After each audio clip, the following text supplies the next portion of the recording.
यानी झांसी की गद्दी का वारिस न रहने पर अंग्रेज उसे हड़प न कर जाएं, इसलिए महाराज गंगाधर राव ने दामोदर राव को गोद ले लिया था। वारिस यानी उत्तराधिकारी, उनके बाद होने वाला राजा। इसके कुछ दिन बाद महाराज गंगाधर राव का देहांत हो गया। वो चल बसे। झांसी में शोक का बादल छा गया। सब दुखी हो गए। महाराज का देहांत होते ही अंग्रेजों को झांसी पर अधिकार करने का अवसर मिल गया। उन्होंने महाराज द्वारा गोद लिए बालक को उनका वारिस स्वीकार नहीं किया और झांसी को अपने राज्य में मिला लिया। सन 1857 में देश में जगह जगह अंग्रेजों के खिलाफ विद्रोह शुरू हो गया। कानपुर में विद्रोहियों का गढ़ था। नाना साहब उनके नेता थे। कानपुर से विद्रोह की लहरें झांसी तक आ पहुंची। झांसी की छावनी के सिपाहियों ने अपने कुछ अंग्रेजों ऑफिसरों को मार डाला। यह देख बच्चे कुछ अंग्रेजों ने अपने बाल बच्चों को रानी के पास भेज दिया। पर जब शहर में भी विद्रोह फैल गया तब वे अपने स्त्री बच्चों को लेकर किले में चले गए। विद्रोहियों ने किला घेर लिया। तब अंग्रेजों ने किला छोड़ने का निश्चय कर लिया।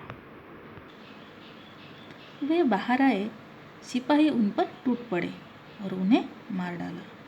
महारानी को जब इस घटना का पता चला तो उन्हें बड़ा दुख हुआ। अब रानी ने झांसी का शासन संभाल लिया। लगभग 10 महीने तक रानी लक्ष्मीबाई ने झांसी पर राज किया। अंग्रेजों के मन में यह बात बैठ गई थी कि रानी लक्ष्मीबाई विद्रोहियों से मिली हुई है। अतः उन्होंने अपने अनुभवी सेनापति हैरोज को झांसी पर आक्रमण करने के भेजा। हैरोज ने एक विशाल सेना लेकर झांसी पर आक्रमण कर दिया। अंग्रेजों के इस आक्रमण से लक्ष्मीबाई घबराई नहीं। 2-4 दिनों में ही उन्होंने अंग्रेजों का सामना करने का प्रबंध कर लिया। हमको पता था ना कि बचपन से ही मनु यानी रानी लक्ष्मीबाई कितनी साहसी थी, तो वो घबराई नहीं। उनकी प्रजा और सेना ने उनका पूरा साथ दिया। वे स्वयं घोड़े पर सवार होकर स्वयं युद्ध की तैयारियां को देखती थी। झांसी की स्त्रियों भी अपनी रानी के साथ कमर कसकर अंग्रेजों का सामना करने के लिए तैयार हो गई थी। भीषण युद्ध आरंभ हो गया। तोपों की मार से झांसी का नगर का परकोटा जगह जगह टूटने लगा। परकोटा यानी किले की सुरक्षा के लिए बनी दीवार। रानी पूरे 12 दिन तक साहस के साथ अंग्रेज सेना का सामना करती रही। अंत में अंग्रेजी सेना झांसी में घुस पड़ी। उसने मारकाट और लूटपाट मचा दी। अब रानी ने किला छोड़ने का निश्चय कर लिया। उन्होंने बालक दामोदर राव को पीठ पर बांध और अपने कुछ साहसी सैनिकों के साथ अंग्रेजी फौज के चीरती हुई किले से बाहर निकल गए। अंग्रेज सैनिक उन्हें आश्चर्य से देख रह गए। उनमें इतना साहस न था कि वे रानी को पकड़ सके। यानी इससे क्या पता चलता है कि झांसी की रानी लक्ष्मीबाई कितनी साहसी थी। झांसी से निकलकर रानी कालपी पहुंची। कालपी में राव साहब और तात्या टोपे बड़ी भारी सेना के साथ डेरा डाले हुए थे। रानी का पीछा करते हुए हैरोज भी कालपी पहुंचा। हैरोज कौन था? अंग्रेजों का सेनापति था। घमासान युद्ध हुआ, परंतु रानी यहाँ से भी बच निकली। घमासान यानी जोरदार युद्ध हुआ। अब राव साहब और रानी ग्वालियर की ओर चल दिए। तात्या टोपे ने पहले से ही ग्वालियर की फौज को अपनी ओर मिला लिया था, इसलिए साधारण सी लड़ाई के बाद उन्होंने ग्वालियर के किले पर अधिकार कर लिया।